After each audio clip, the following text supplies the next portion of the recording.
of Saul. Why hast thou deceived me? For thou art Saul. 1 Samuel 28, verse 12. The last days of King Saul are most troubling, for they mirror what will happen to anyone who openly turns his or her back upon the clear counsel of God.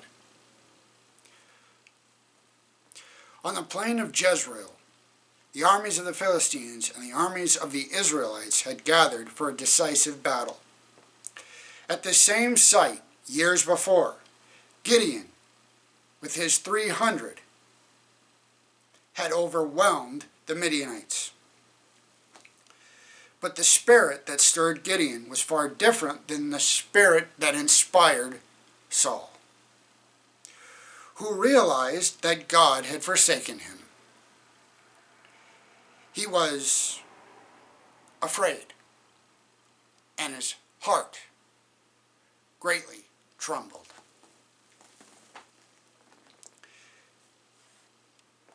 In his despair, Saul turned to a spiritualist living in Endor. Trying to disguise himself, Saul was in bondage to his own twisted mind.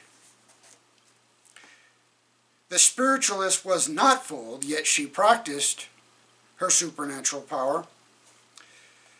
With the aid of the master deceiver, she produced what appeared to be the prophet Samuel. Saul and the impersonating spirit spoke to each other, and Saul heard the prediction of his own death. By consulting the spirit of darkness, Saul had destroyed himself spiritually and eventually physically. The battle went badly.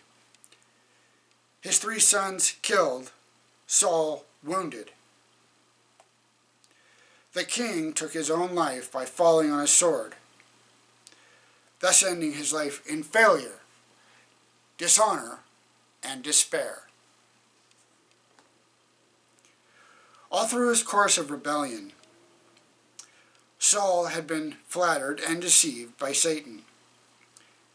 It is the tempter's work to belittle sin, to make the path of transgression easy and inviting.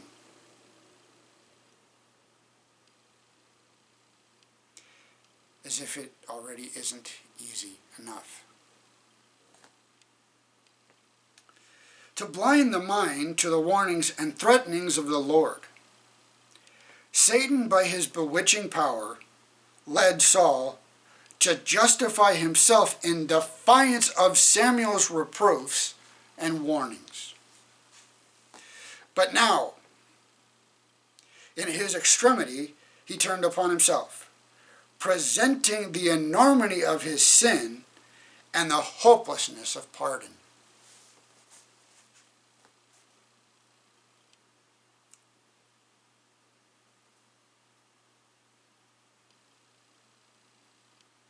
Satan, seeking to goad Saul into desperation.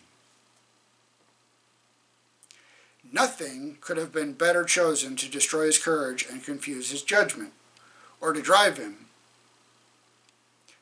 to despair and self-destruction. No one wants to die in dishonor and without hope. Am I making the choices today that will assure my standing with God, now and forever?